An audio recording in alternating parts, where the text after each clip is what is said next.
And we are live. Gentlemen, welcome back to another episode of the Mecca of Banter podcast. The podcast where we get on here, we talk St. Louis City, we talk the Prem, we talk some shit, and everyone leaves and daps each other up at the end of the night, and it's great. And then we go to the group chat and get torched tomorrow. So it's a great place to be. I am this week's host, Henry Wind. You can find me on Twitter at Henry Wind. Lads, I'm so excited for tonight's episode because we have some crazy stuff to talk about with all of our Premier League teams. It's Dobes' first episode of the season, so we finally get to hear his thoughts. Crazy. Yeah, we get to hear some United thoughts from Dobes, and we had a crazy St. Louis City game to talk about. So without further ado, let's get a word from the fellas. Nick Hayflinger, I imagine you're feeling better than you felt in a long time on this podcast. How are you doing today? Boys, I'm going to be honest. I did not have on my bingo card this year that I would be the only one here with 3 points to account for, and I am very happy. As you said, we had a good weekend of footy for not so much City, but definitely for the Blues. Super pumped to talk about everything. Obviously, I was able to watch a lot of the other games that were going on in lieu of me thinking Chelsea's season wasn't going to be the best. So I was definitely watching the other games around the league and definitely pumped to talk about those as well. Yeah, you got to watch different teams in the Premier League. You got to watch, fourth division Switzerland teams this week. You're just a man of footy. Absolutely. I even watched some Atletico Madrid, see Conor Gallagher out there. Love that. Love to hear it. Connor Sindobri, how are you, bro? What's going on, fellas? It's good to be back. For the listeners who don't know, I coach. I'm assistant coach at Lafayette High School, so I'm in like full high school swing.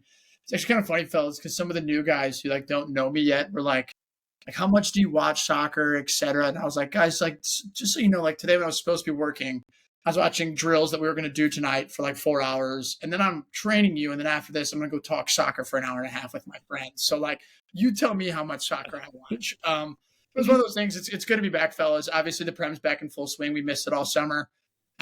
City, I guess, is probably the way to describe that. I do think there were some positive things we could talk from that game. But honestly, fellas, just happy to be back. Happy to talk ball. I miss the banter. I miss the shit talking. It's actually kind of funny. I saw a pitch side TikTok today that was going off on Tom Garrett for overreacting in a soccer group message. And all of the comments were seems like a pretty normal soccer group chat to me. I don't know. I was like, yes, I miss that and I need that. I love it. Showing everyone what JP says every week. Yeah, for real. I mean, it would just be absurd. Absolutely absurd, if you ask me. Well, lads, before we dive into any topics, I'm going to introduce there are two groups that we want to point out for our listeners. Two groups doing some pretty cool things in the city of St. Louis and across the country. The first one is Calle STL. That is CALLESTL.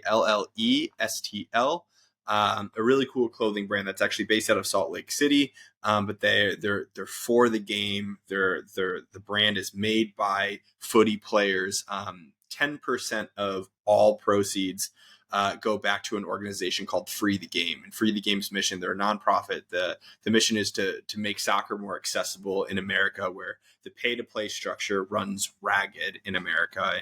And Free the Game looks to make pop-up courts in street soccer accessible to all different age groups and all different demographics all across the country. There's been a group chat floating around for a while now where you can play pickup games on Thursdays and Sundays for now. As we get more people in, we'll be playing more days than just those two. But if you are a local listener in the St. Louis area and you're wanting to play some pickup games on Thursday or Sunday, let us know.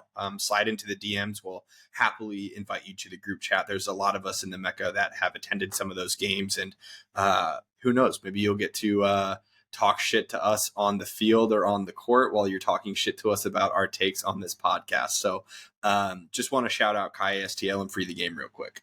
Absolutely. I was about to say, I wanted to add to it, just because we all come on here and banter about soccer and footy doesn't mean none of us can play. So if you want to see us out on the courts, we'll definitely be out there. Yeah. I'm so back. I played twice this week after was balling out. Yeah, bro, after shoulder surgery. So I'm so back. It feels so good. But legs. Yeah, bro, we're out here. Lads, let's talk St. Louis City. We got to dive into it. So the MLS is back after Leagues Cup. Apparently, I think it was last night, maybe 2 nights ago. I don't even know. Apparently, Columbus won the Leagues Cup, which is hilarious because I follow AZ Jackson on Instagram. And I opened up Instagram today, and he posted something with, the trophy and like the champagne in the dressing room. And I was like, quite literally, if you paid me $1,000 to tell you who was in the final game of the Leagues Cup, couldn't tell you. I had no idea that was even still going on.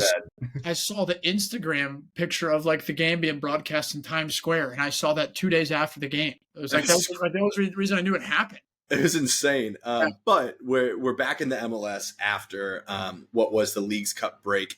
And what a difference a year makes in the Leagues Cup break. So last year we were great. We went to the Leagues Cup. We were horrible. This year we've been horrible. We went to the Leagues Cup, and now we're showing signs through the Leagues Cup and now back into the MLS that we look like a team renewed. Unfortunately, that renewed team didn't walk away with 3 points, but it was a 4-4 tie against Portland in Portland. One of the craziest MLS games that I've seen. Now, both of you have very different watching journeys of this game. So to preface, Nick watched the game up until we were 3-1 up, then did not watch the game anymore. Dobes, on the other hand, started the game at 3-1 and then finished the game. So I have a feeling that the United is just like rubbing in. I have a bunch of goals. Chelsea was rubbing off. Yeah, I have a feeling that maybe both of your takes are going to be a little bit different based on the part of the game that you saw. But first things first, like, where do you want to start here, fellas? Like, let's start with the good. Yeah, let's start with the good. The first half that I saw was, I thought, pretty good. I told you guys I would not call him by his last name, and I will continue to call him Simon, because I will not mispronounce his last name. But I thought he had a great first half. Also got on the score sheet with a goal. And anytime he gets on the score sheet, I think that's awesome. I also think our signings just continue to impress me. Tuchert, I think, had a good first half, and then I also think, what's his name? You had it written down on Hartle. Hartle is another guy who I think is super impressive. I know that Thorson, anytime he scores, I want to like punch myself. No, it sounds so stupid, but anytime Thor scores a goal, I'm like celebrating, but also like, God, I hate that guy. But him scoring a goal also helps with his confidence moving forward. But like you mentioned, once we were up 3-1, I thought it was okay to stop watching.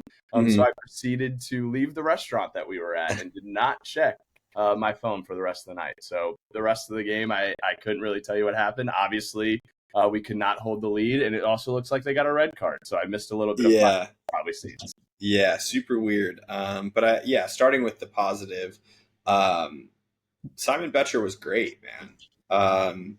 Becher. Is that a Becher.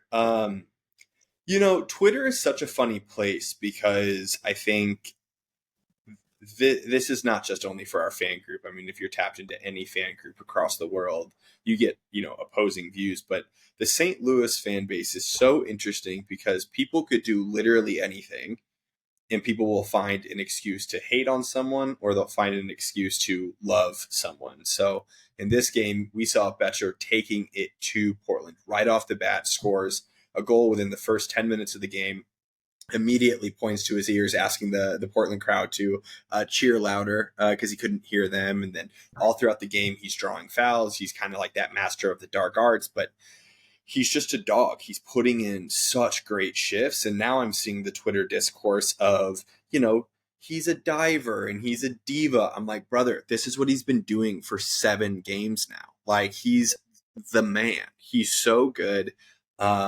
And speaking of so good, Marcel Hartle, man, 3 assists. It's the first time that that's happened in an MLS game in forever. I think he's the second person in MLS history to record 3 assists in one game. To me, he is such an unassuming maestro of the game. For whatever reason, I don't always feel like I notice him, or he's not exactly that like really big, flashy DP that maybe I thought he was going to be, but he keeps popping up in the right spots with the right delivery, with the right weight of pass to set his teammates up, and you can't argue with that. It's like really great to see. I'm super down for that. The front 4, between Leuven, Cedric, Simon, and Marcel Hartle, not including Thor, played, I thought, really well. The first 70 minutes of the game, they were moving, they were creating stuff. It's just a really creative team. And then we collapsed. We absolutely collapsed. We went up 3-1, showed really great character. They scored to make it 3-2, and we even scored right after that. Literally the next play after we conceded our second goal, we went up 4-2 from a Thor finish, which was a great finish. It was a great cut inside and finish with his left foot. It was fantastic. But then we just collapsed, man. Roman Berkey made so many errors. The back post being left wide open. You could tell that maybe there was a little bit of miscommunication between Hebert and Kessler on a couple of plays. Dobes, as you were watching kind of like the collapse side of the game, like what stuck out to you in this? Honestly, I think the biggest thing, and I think we've seen it a couple is an understatement, I think, this year. I think, and this is no knock on Berkey, but having your captain as a goalie can be a great thing, and it can hinder a team somewhat. And what I mean by that is, when I turned the game on, obviously I turned it on 3-1. And truthfully, fellas, like the more Portland got into the game, like it was almost expected that they were going to get into the game. Yeah. And once they got back into it, like even when they went up a man, like they were still attacking, they were still coming down both of our flanks, they were creating chances, we were sitting deep. And to me, we didn't have like that leader presence in the middle of the field to step up and like close out a game. And yes, Kessler's new, and yes, like him and Hebert haven't played together, but like at the same time, like neither one of those players is a Tim Parker. I'm not saying by any means we didn't have issues with Parker this year, but what Parker was so good at is leadership. And I don't think necessarily that Durkin necessarily has that quality. Lewin, who I think has been a lot better over recent weeks in terms of what we saw in the beginning of the season, none of these guys, they seem like they're kind of passengers late in games to where like they're all working their ass off. They're all making those darting runs back. They're all trying to win balls, but nobody's sitting there to be like, all right, fellas, let's put our foot in the ball and let's close a game out. Let's attack. Let's continue trying to get more. It's where, like I said, I expected it. Like I literally did, as much as I hate to say it. That's what we've seen from the St. Louis City team is how many draws during the beginning of the season. And even with the new guys, you still see it. Yeah. Right? It's very tough to expect a Tukert or a Hartle or a Becher to come in and be like a leader and change everything. And it's kind of a collective group. And truthfully, towards the end of that game, we looked like a group that was looking for somebody to put the foot on the ball and get control of the game versus it seemed like a ton of just, everybody was working, but nobody was really working in unison. And then, credit to Portland, right? Down a man at home. Like that's a gutsy effort to go get a draw out of the game. But no one can tell me that we didn't throw that away. Like that's a collapse. 3-1, professional soccer players. You should win that game. I was gonna say, playing devil's advocate, we've also never scored 4 goals. Not never, but we usually don't score 4 goals. And like the fact that we're giving up 4 should not be the case. And I think Berkey's mistakes that we're scoring 4 goals, but like our defensive side of the ball is just and even Berkey wasn't on it either. Like he definitely Berkey's probably earned a few mistakes or whatever you want to say, just by how many times he's kept us in games, but like even he wasn't great. He made a few costly errors in this game as well, to where we're still, I think us as fans were hoping that the League's Cup was going to be a kickstart to the league. And right, it's a tough one against Portland. And if you go into Portland and you win that game 3-1, or you even win that game 3, like that's a kickstart to the latter half of this MLS season. And in reality, we got the newbies in, and we're seeing a little bit better stuff going forward, but a lot of what we saw earlier this season when it comes to closing out games. Yeah, I think also there's a little bit of I think there's a little bit of an eye opener as well in regards to Hackworth not being the guy to take the job full time. Obviously, he's the interim. I think that it's still the right choice for him to be the interim, but we got to be looking pretty aggressively for a new head coach and who can come in and really change what we have going on. Um, yeah, like the lack of leadership is pretty apparent. But there is a tactical change that they made when we went up 3-1 to sit back. I think what made us so dangerous in the first half is that we were just going. Then we went up 3-1 and we just kind of started slacking off. And so I don't really understand that. There's also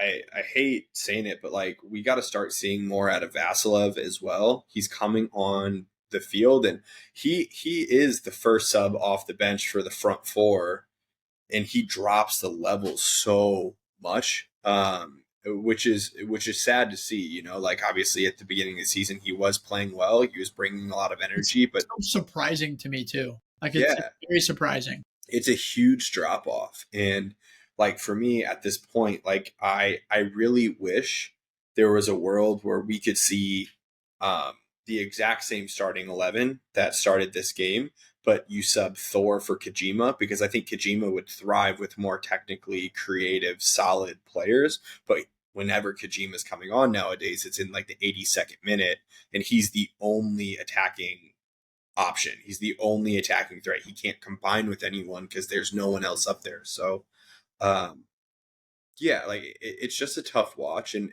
while I'm on the subject, I want to talk about Thor as well, because there's not a more divisive player on our team for our fan base than Thor. And I got into it on Twitter with some There's people dude. that like him. Yeah, bro. What? So he scored that goal, the fourth goal, which, like I said, it's a great goal. It's a great finish. Like weak foot, that's what you dream of just cutting It's a aside. solid goal. Every It's a squirrel solid finds a goal. nut. Right. And when you look at it, he has scored some goals this season. He is not a good player. And like I personally think that when you're looking at being a fan of this team, where you stand on Thor is like a litmus test for me of ball knowledge.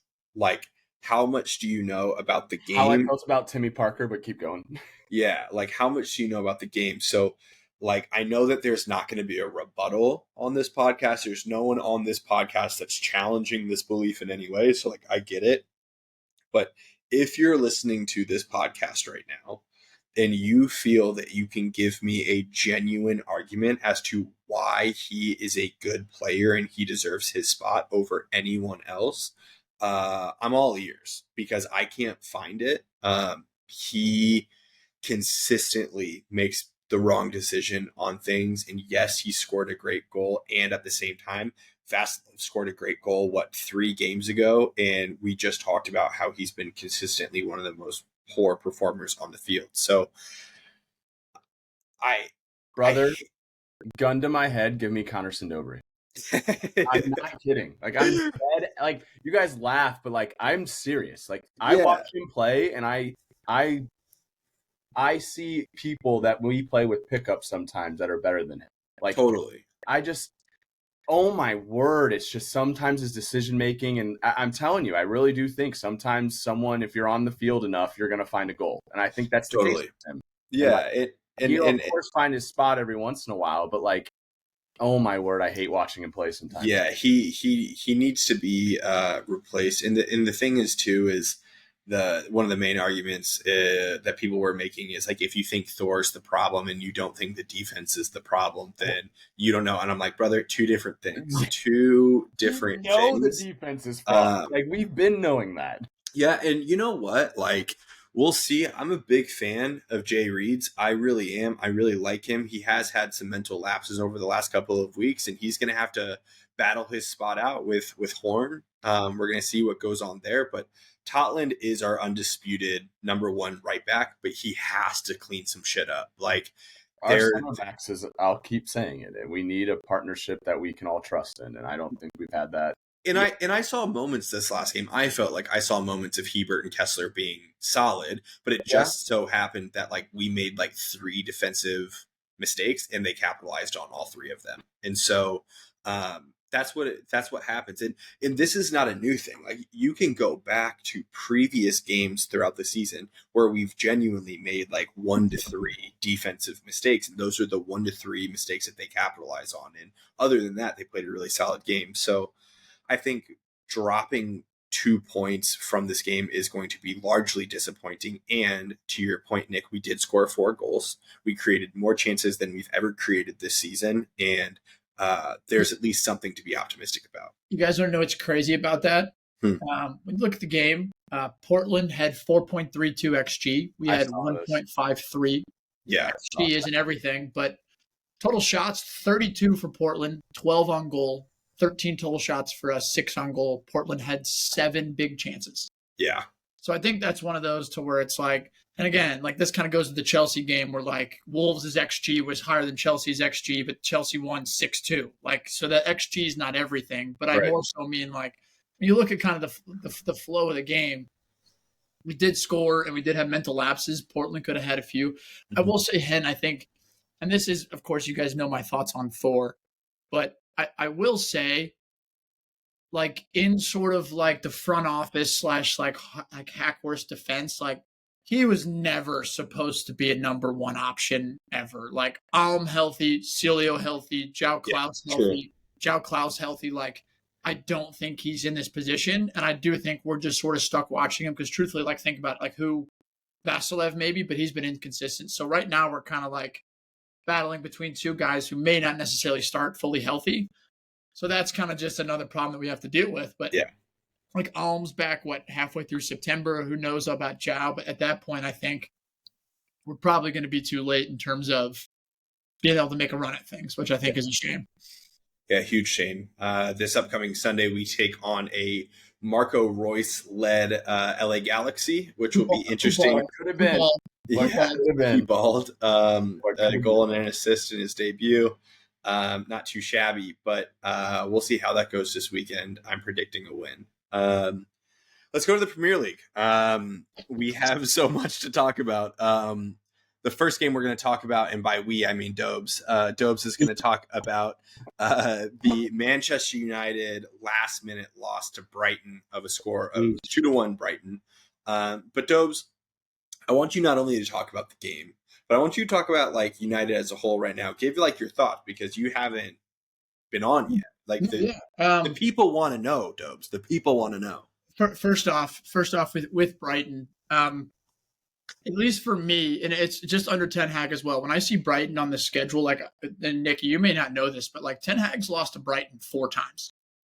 Like Brighton, we have lost to Brighton 4 times. They've kind of been a bogey team for us over the past couple of years. And so like every time I see Brighton on the schedule, like especially away, like coming into the season, I told Butchie this: if we would have got 3 points in game 1, 3 points against Brighton, and then like lost to Liverpool this next weekend, like that's a fantastic start to the season because I do think that highly of Brighton, at least in my opinion, in terms of 31-year-old manager. Like they 100%. I think we probably deserved a draw, but like them getting a win, like fantastic.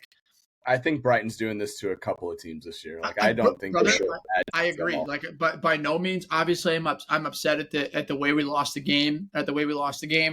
And truthfully, like looking at this game as a whole, like this was going to come down to like what Ten Hag chose to do in terms of we brought in De Ligt. Ahmad's stepmom / mother like passing away the day before the game, so like the lineup was definitely in question. Truthfully, I'm not necessarily mad that he went with Maguire. I do think that's one of those things as a manager, especially everybody wants to see De Ligt, but I do think it's important that you award performances. And I think in the first game of the season, I think Maguire was clear of Leach in terms of better center back. So I wasn't necessarily disappointed to see him in the lineup as well.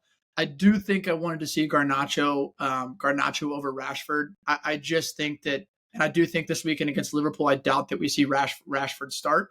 But truthfully, the press in the first half of this game was fantastic. And Nikki, I'm going to say something that you may not necessarily think will ever come out of my mouth, but like, dude, Mason Mount was fucking fantastic. Like Brother, his press is insane. I'll never hate on his effort.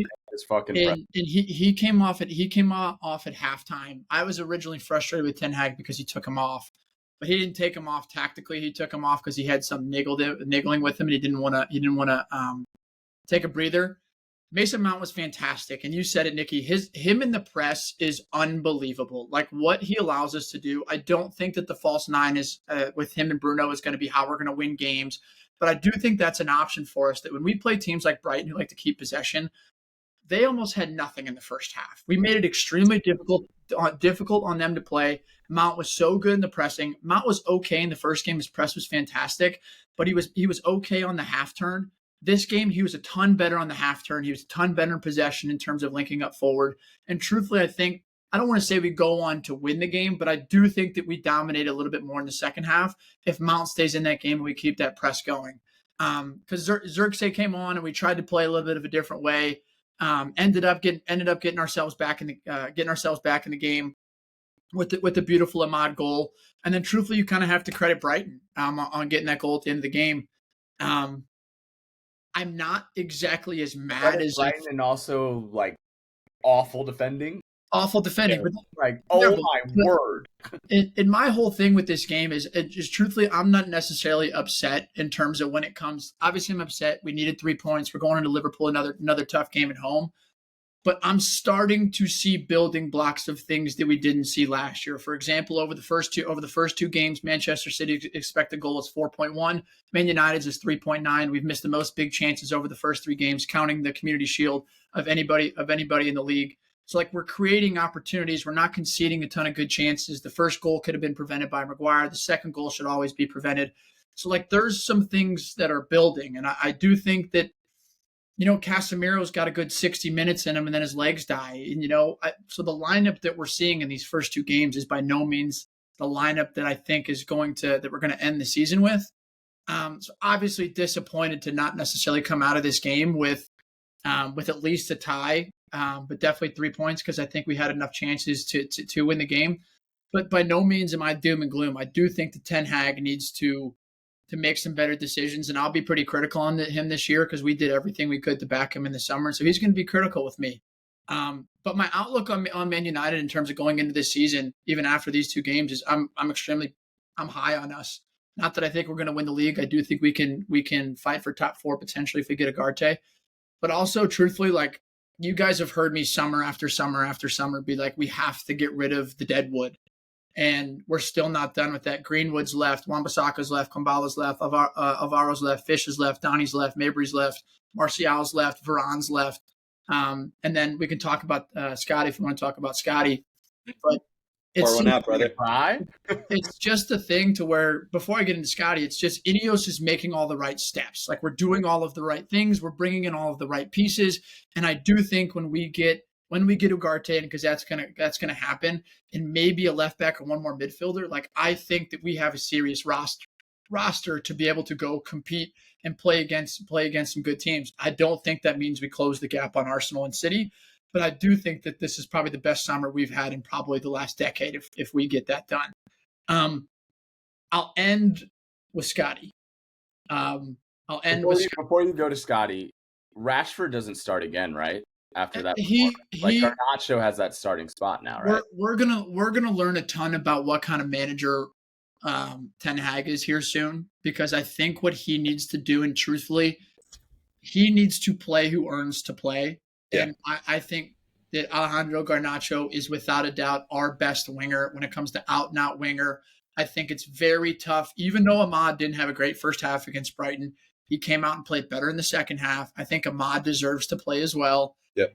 So I'm completely okay with Rashford coming off the bench. And truthfully, this is that season for Rashford where he's either going to get back to what he was, or he's just going to slowly stay where he's at. And I think, truthfully, there was a ton of United fans that wanted him gone this summer. Yeah. Like if we would have got 80 million, who are we to say no?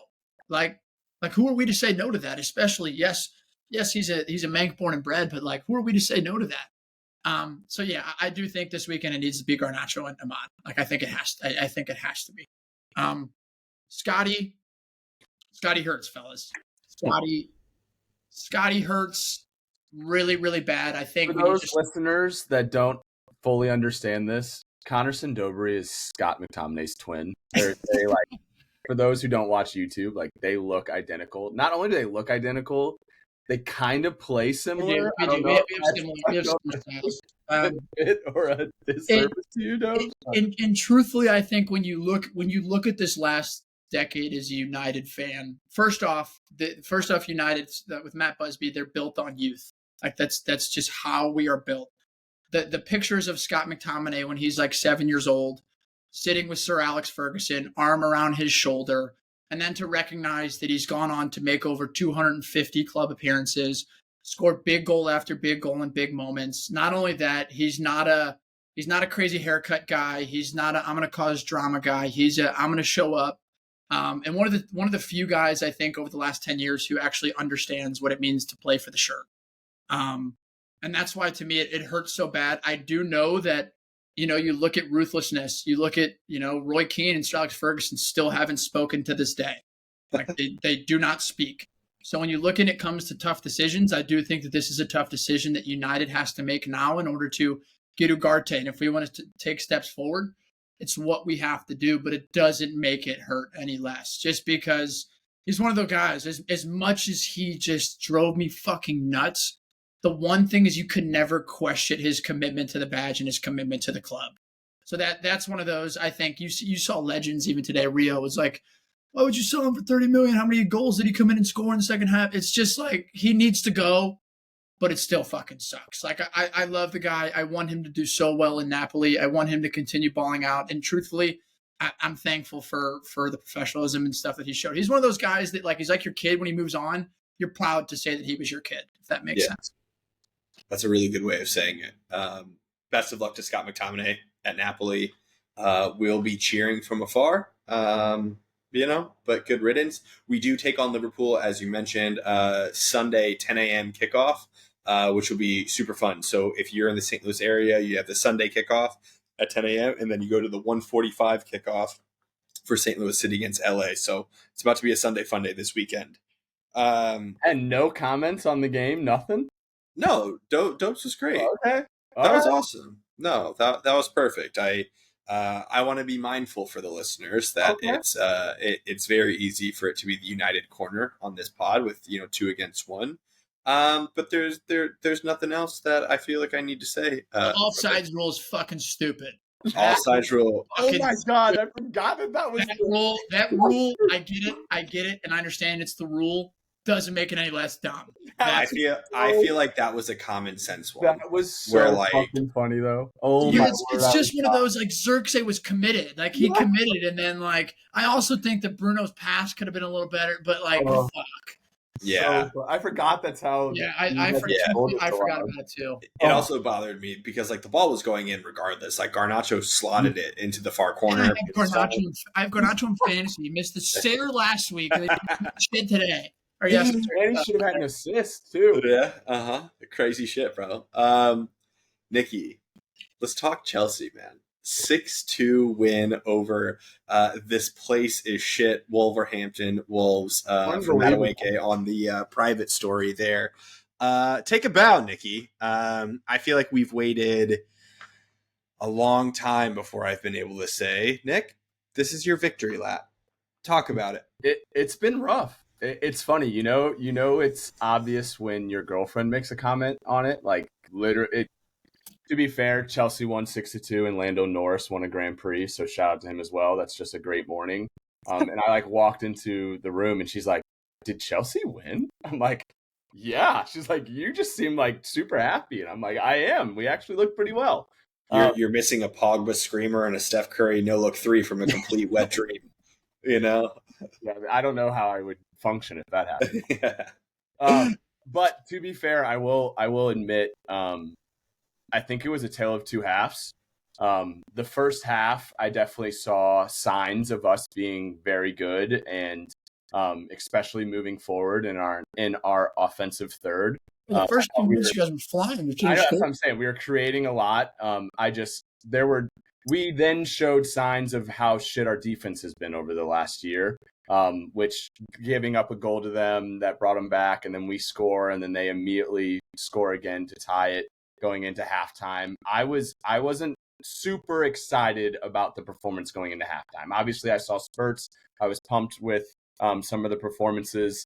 I actually really liked our lineup as well. I think Mudryk had an awful half. I really think his confidence is continuing to go down, and it doesn't help him at all in any way. I literally think every time he gets the ball, he's trying to take people on because he thinks he has to prove something. And I don't think it's working well for him. So the second half was a completely different story, and I think him coming off was a big part of that. I think Maraska, unlike any coaches we've seen to be fair, Poach kind of did it towards the end of the year last year, but we actually made good decisions mid-game and made actual subs that affected our play. And the second half was a completely different game. I think Cole Palmer, I've said it many times, we're a completely different team when he's on the pitch. I truly believe that. I think he unlocks so much for us moving forward in the final third. And I think him and Matt Dwickier just continue to have and grow that partnership. All 3 goals that Nani scored were assisted by Cole. So I thought that was pretty cool. They were also all within 14 minutes. I thought that was pretty interesting as well. So we were definitely flying in the second half. Also love to see, and I also love this nickname, but Netflix, which is Neto and João Felix. So Neto getting an assist to João, both on their put João in my lineup this week too. Returns. I thought that was super awesome. We were in our Chelsea group message. We were saying what a game for João Felix to come back and make his debut, coming on in a 5-2 lead. Probably felt good, and then getting on the score sheet as well. So I'm super thrilled with our performance. I thought Caicedo had an interesting first half. He was definitely had a bunch of turnovers, but I also think he did put in a good shift defensively and was winning the ball for us a lot, and finding people in space. The other person I think he's going to be super special for us for years to come is Colwill. I think when he's on the ball and his ability to break lines is something we haven't seen from our defense since, Thiago Silva did it, but he was getting older, and as it kind of went away, he did it less because he was trying to play more simple. But Colwill was being very risky with a lot of his passes, and they were coming off. I also think I never thought in a million years you'd probably hear this from me, but I thought Nico Jackson had a good game. He was finding great space, and he was being dangerous, and also providing a lot of good runs for our center attacking mids to find him in space. So I thought he did a great job. I'm very happy with our performance and hope we continue to see that. I will say, dude, I said this, I forget who I said it to. Chelsea, to me, this entire year is going to come down to, can they go from a Ferrari front four and a 2001 Toyota Corolla at the back? We're gonna have to score 4 goals again. That's what I'm saying. To like a 2007, 2008 Corolla that's like halfway serviceable. Because, and I think this is what we've all said on. Like, if you look at Chelsea's, the way they do business is at least in my opinion, it's very stupid. That doesn't mean they don't have a good 14, 15 players that can come out and ball on any given moment. I was about to say our depth moving forward and our offensive lineups are insane. I completely agree with that. Like if you cited Mudryk for Neto or Felix with Palmer, like that front 4 or 5, however you want to do it, is dangerous. Like I think your success this season is going to come down to Enzo, Caicedo, and who your center backs are going to be. I'm still not sold on Fofana. I do think Gusto's sold on him at all. Gusto's serviceable, and I do think he's good. I also think that Cucurella is solid. Sanchez is a little questionable, even though that long ball was fucking insane. Was insane. But I think Chelsea, I think you guys are going to go as your back 4 lets you go, because Wolves could have scored a few more in the game, but you guys just scored 6 and were so deadly going forward that it was just like game over. Yeah. Completely agree. Yeah, Fofana, I was nervous in his preseason games. I think I said it on one of our pods. I didn't like his performances. Yeah, totally. And they definitely have not gotten crazy better since the preseason. Obviously, some small things here or there he was a lot sharper in, but both goals, I think our back four could have done better in, and we'll see how that continues moving forward. You are right, though. I think Gusteau's a fucking baller. I think he's good, man. I think he's really good. I like him a Oh lot. my word, I think he is so good. I also see a world where maybe Reece James plays center back. We'll see, but that man Interesting. can never stay healthy. But yes, I completely agree with you, Dobes. I think our season literally is going to depend on our back line. I also will say a thing that's going to super impact us moving forward and benefit us is the fact that we have another competition. I know it's just the Conference League, but like our performance in the Conference League last week was not good. And if it was a Premier League team, we're losing that game. So like the fact that we're able to have a competition where we can still get results and play some players that we normally might not see, and just to feel them out and to see how good they are makes me super happy moving forward. And like the depth is outrageous. Like we can bring on anyone moving forward, and I'm super excited. Yeah. And they just signed JP Murray, which is crazy. Good for him. Man, is Chelsea always on his mind? I always knew he was blue. What a week for me having Cole Palmer in the fantasy league, 40-point performance, which is goal insane. And 3 assists. I mean, yeah, it's insane. It's insane. So congratulations, Nikki. I don't know how many more times we're going to be able to say that this season, but I feel like it was the best of times. It was the worst of times at Chelsea. That's just the story of how it goes week over week. It's always a roller coaster, so who knows what happens next week. Ups and downs. Next game we're going to touch on was the Tottenham win over Everton 4-0. Some big score lines this weekend. I have an official statement from our resident Spurs fan, Andy Hoover. It reads, Mickey Van de Ven, still my dad. Nice to see 4 goals in the net, even if Everton were masters of their own downfall for 2 of them. Clean sheet is key here. Need more of them if we want to compete for things this year. And the Basuma goal after being suspended for the balloons was great. Went straight to Ange and gave him a hug, which is just things you love to see. We just have to build on it with a few tough fixtures coming up. And then Christian, Madrid can buy me on FIFA, Romero was massive as always. If this back line can hold out more goals than last year, we'll be talking about one of the elite center back pairings in the league, which is so funny, Nikki, because before we started recording, you mentioned the same thing of Romero and Van de Ven, because you got to watch this game. You got to see this game in action. If those two can stay healthy, specifically Van de Ven, he's pretty injury prone. What a great defensive pairing. Yeah, and I think that as a whole for Tottenham, I know we said it many times last season to start the season that they were a very dangerous team. I think once again they are very dangerous when fully healthy. I'm also happy that Hoove is not on because I would never say it to his face. But Christian Romero and Mickey Van de Ven are an insane center back partnership. I absolutely hate Christian Romero with every bone in my body.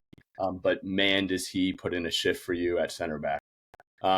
And like, I think you said it perfectly. If they continue to stay healthy, they're going to be very good. I also think James Maddison is just so underrated. It's unbelievable. He's another guy that I think if he stays healthy, he just unlocks so much for them moving forward. I think Son had another great performance. He's just always so consistent when it comes to finishing and providing an outlet for them. And you already mentioned it. Basuma's goal was a fucking strike and a half. I also think he's a stud. So I think Spurs have a very good squad when fully healthy, and I think they're going to be dangerous if they do stay healthy. They also had forgive me for not knowing his full name, but Wilson something with an O starting at left wing this game. He was like the 19-year-old that they purchased like a week ago. Odebert. Odebert. Right. Super raw. He has a lot to work on some of his decision making, but he came in and was electric in the game. So like right now it's like you have Sonny out there, you have Timo coming off the bench out there. Brendan Johnson. I always forget about him.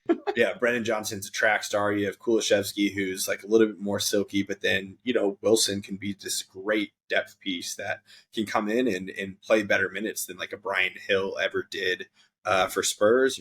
Brian Hill. So I think that signing is really good.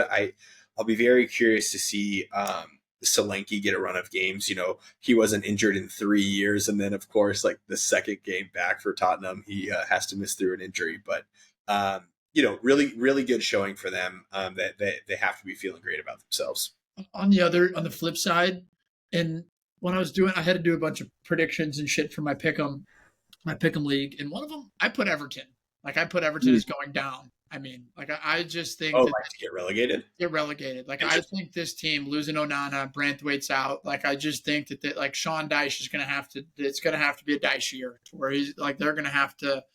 And also, I just love it. Like Brett, like Everton, you don't want to take $65 million for Branthwaite. That's fine, dude. We'll take him for free, or we'll take him for half price next summer when you guys are in the championship. But I do think they're just going to struggle because I did watch Brighton play them in the first week, and yes, Brighton are good, but Everton are just fucking bad, man. Like they're bad. Pickford makes a huge mistake trying to play out of the back, passes it straight to Tottenham. Not good. Onana's a massive loss for them as well. Like he's a massive loss for them. I was about to bring him up in the next game we talk about because he's so quality. He's a really, really good player. He reminds me a little bit of Paul Pogba. Yeah, that's fine. That's a fine comparison. Yeah, that's not bad. And so that next game that you're talking about is Villa and Arsenal. Arsenal come away with a 2-0 victory. For me, I do have a club statement from Winks, but I'm really surprised that he didn't touch on this because Winks is notorious for being a level-headed Arsenal fan.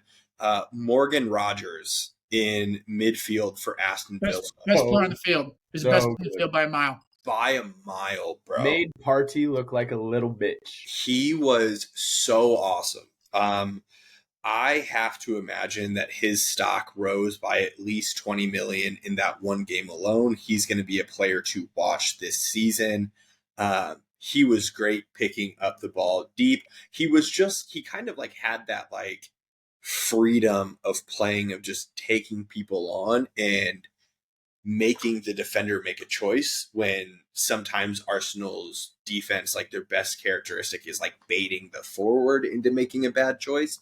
Morgan Rogers was so calm, cool, and collected. He had one turn, 15 yards inside of his own half. He kind of dropped his left shoulder and turned over his right shoulder and then dribbled it 70 yards. I mean, it was disgusting. But the official club statement from Lucas Winkelmann was that was a revenge win, plain and simple. Unai Emery and Villa had our number last season, and although they had their chances on Saturday, we took advantage of ours, and the Trossard substitution was perfectly timed. Trossard is so talented and probably understandably upset by the lack of starts, but I think he ends up starting more this season because he's a polar opposite winger to Martinelli as far as playing calmer and making late runs to the top of the 18 versus Martinelli, who runs at defenders towards the end line. Regardless of who starts, it's a phenomenal 1-2 punch that keeps wingbacks off balance. David Raya, potentially save of the season, even 2 game weeks in, deserves to be talked about. It was insane. That was fucking real. It was crazy. Fucking believable. Saliba was outstanding defensively. Loved the shithousery from Calafiori when he came on, and Saka was great. We corrected the mistakes from matches against them last year, took 3 points from a tough team onto the United Slayers, Brighton this weekend at home. This was a fun watch. Truthfully, I think from an Arsenal perspective, I don't think this was Arsenal at their best. Like I think that we'll see Arsenal better performance, but to me, this was like a proper away result. Like this was a go in, grind it out a little bit. It's not going to be pretty all the time. Go in and get a result. And to me, that's exactly what they did. I will say, though, that's what I was going to say, Nick. They got lucky because Ollie Watkins missed a couple. Yes, of course, but the fellas, there's going to be times that like when we're looking, 2 weeks left in the season, that David Raya save is all of a sudden could be massive. Like all that matters is 3 points. To where that's exactly what Arsenal did, and it is kind of a bogey team slash revenge game for them, I guess, if you want to say. I think, fellas, Arsenal this year, and this is I haven't been on an episode yet this year, but Arsenal for me, they're going to be so solid at the back. They're going to be very solid at the midfield. I do think that Martinelli and Trossard can complement each other. I do think that Arsenal is going to go this year as much as Saka can stay healthy. Yeah. I do think there a Saka injury and Reece Nelson having to start on that right-hand side from some serious problems, because I do think that so much of their creativity going forward comes from Saka.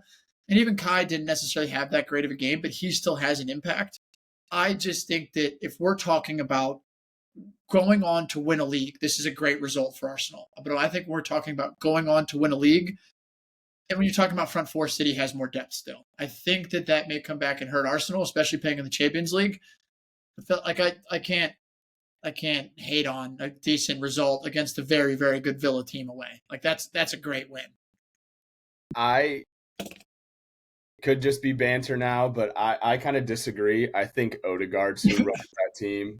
I don't think it runs through Saka. I think it kind of goes with him, and I kind of agree with what you're saying, though, is if they can stay healthy, it'll kind of depend on how their season goes.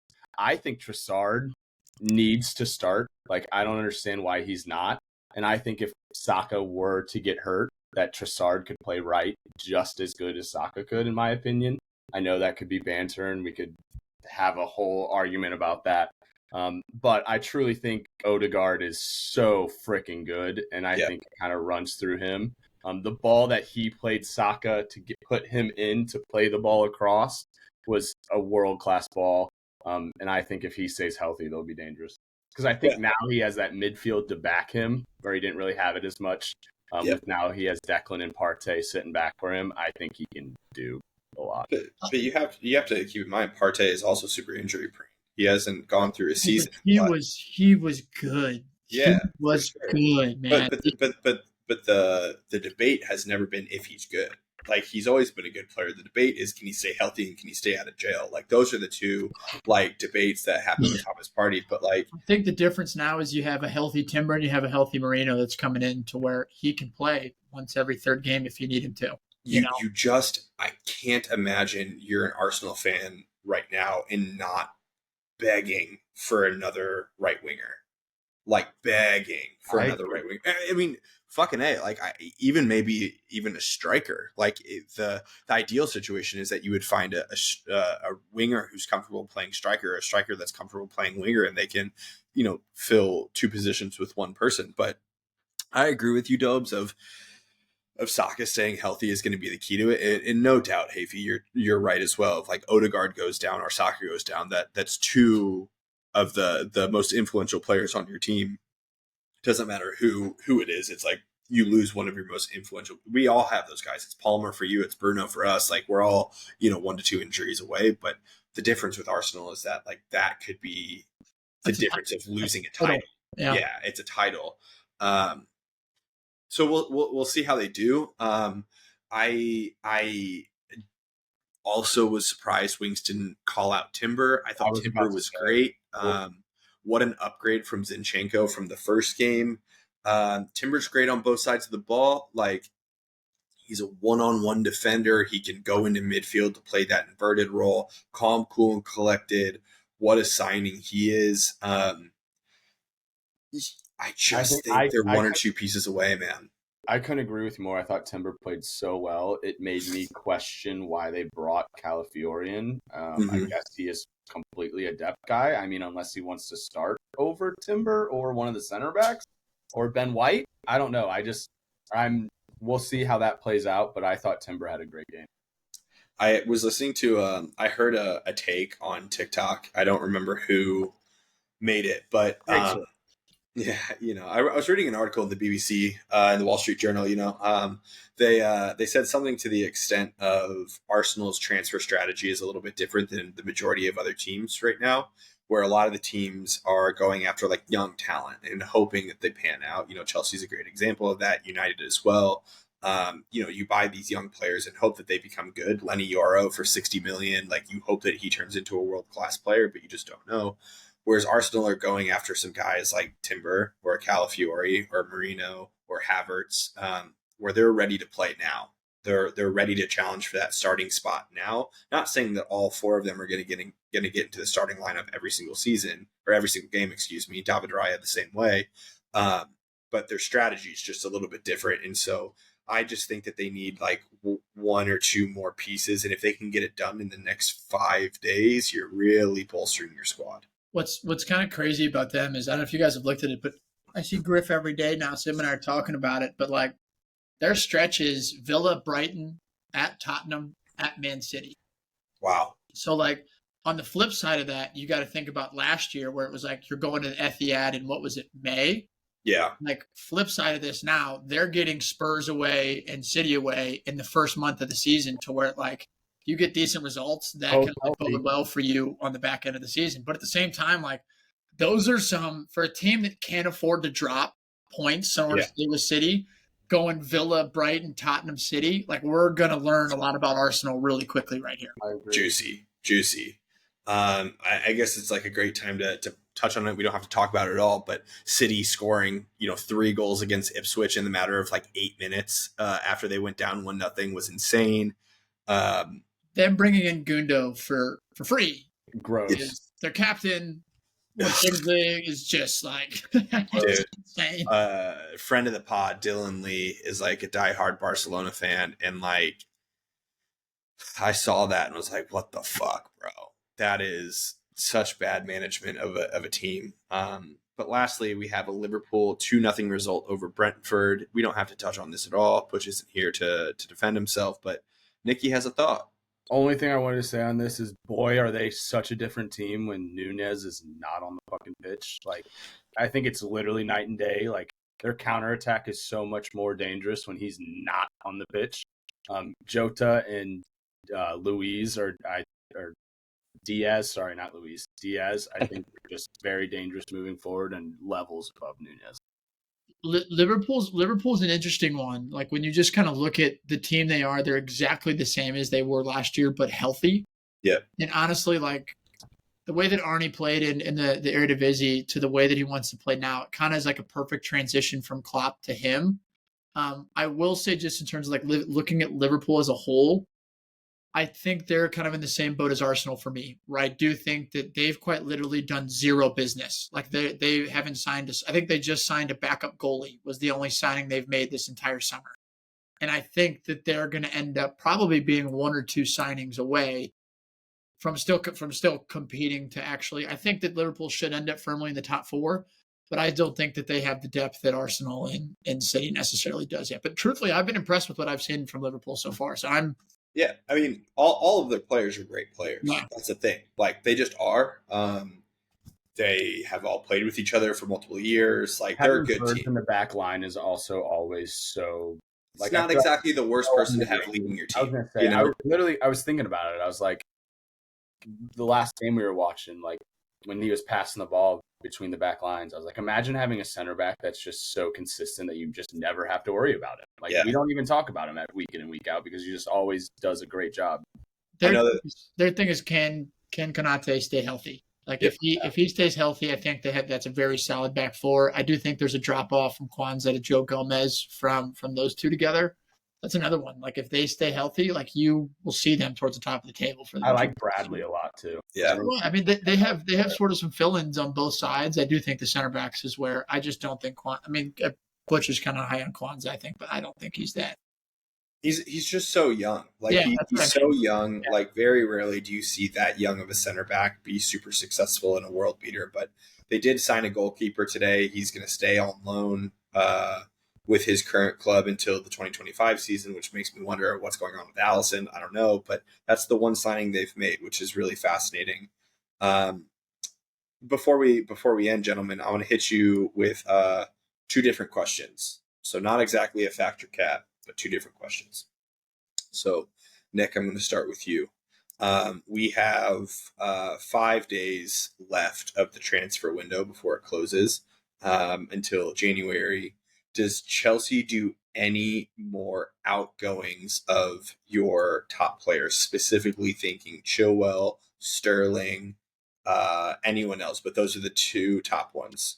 I don't know. Are they going to United? Because that's not if Sterling's on $325,000 a week. He's not. I could see Sterling and Chilwell both in United kits. I think you guys need a left back. I think, to be fair, I think Chilwell's a fucking baller. I really do. I think 2021 he had an incredible year for us. Just bring in another injured Luke Shaw. Like you're right. They just go to the training room to and from together. Like that's very true. But I could totally see it happening. I wouldn't. I think they're gonna have to go. I also Trevor Chalobah is still. Yeah, what's up, bro? As much as I just talked greatly about Chelsea with the performance that we had this week. Our business has been atrocious of late, and the treatment of some of our ex-players, even academy players, sickens me. And yeah, it's not great. Trevor Chalobah is a great example. He's literally just training by himself without a team right now. So we think September 1st is Chilwell on your team September 1st? I don't think so. I don't think Sterling, Chilwell, or Chalobah are on our team. So you're going all three of them gone? Yeah. Okay. Or just not on our roster. Yeah. Interesting. Very interesting. It's crazy. Dobes, your question Yes, sir. is, in the next 5 days, does Manchester United do any more business? If so, who? Yes. Ericsson's going to leave. Ericsson's going to go to Ajax. Ericsson's going to go to Ajax. Obviously, Scott's going to get finalized. Hannibal's just about finalized. In terms of outgoings, I do think that my prediction is that Lindelof does end up at Fenerbahce. He goes back, reunites with Jose. I do think he ends up leaving there. If we can get rid of those players, I don't also see a world where Jadon Sancho puts on a Man United jersey this year. There's an argument that I can make, and we could sit here for hours, to where, like, on a day that's not today, Jadon Sancho may be the best winger that we have at the club, truthfully. But he's been with us at preseason for 2 months. His profile picture and everything is still Dortmund. He hasn't never posted anything about United. I personally think that him coming in with Ten Hag was more so like, we knew that we were going to have to sell him, and it's a lot easier to sell him when he's in preseason and he's doing things versus just away from the team. So I do think that's the only reason he was with us. So I do think those 4 players are going to leave. I do think there's been a ton of rumors already this week that it's going to happen. And then I think Ugarte's a lock. He's a lock in terms of coming in. He's one that I do think that he's a very, very good player, but I do think because of how long it's taken for us to get him, that people are thinking he's going to come in and be the next, like, Clarence Seedorf, to where, like, you got to think, like, he's a ball winning player. He's definitely going to have a great effect on this team. He's kind of a younger Casemiro ball winner, great passing accuracy, but, like, you got to adapt to the Prem, to where, like, I do think he's going to be great. And honestly, I texted Hen and Hoove this. I do think if we sell Sancho for anywhere between 40 million and we get rid of, let's just do the math here, 40 million, Lindelof for 7 million, you're at 47, Hannibal for a few, like, we're upwards above like 40, 45, 50 million. I can see a world where we do bring in a left back. And my preference is Robbo from Fulham. There's been those rumors forever that Ten Hag rates him. I personally think he's a top 5 left back in the Prem when he's healthy. I think he's fucking fantastic. Ugarte for sure. Dream window would be Robbo as well. But I do think those 4 players leave. That would be disgusting. Be insane. I didn't talk about incomings, but I do see a world that Chelsea gets Osimhen still. So we'll see. That would just be so weird. Sign a 15-year contract. They're going to pay him like a couple cents. Bonkers, bro. Straight swap Sancho Sterling is what I'm reading. But that does. We're trying to get rid of Sancho so he helps our financial fair play, not take another $325,000 a week player. Be terrible. Yeah. Be terrible. Well, gentlemen, that wraps this episode of the Mecca of Banter podcast. We'll be back again next week. Want to encourage the listeners to go check out Kalle STL. That's CALLE STL on Instagram, and Free the Game on Instagram, which is free.the.game on Instagram, to check out those pickup games on Thursdays and Sundays, as well as following us on all the socials, interacting with our TikToks, Twitter, and Instagram. With that being said, cheers, fellas. ESPN just tweeted that Ugarte is getting ready to travel to Manchester. So, and there we land. There we land. Cheers, fellas. Cheers.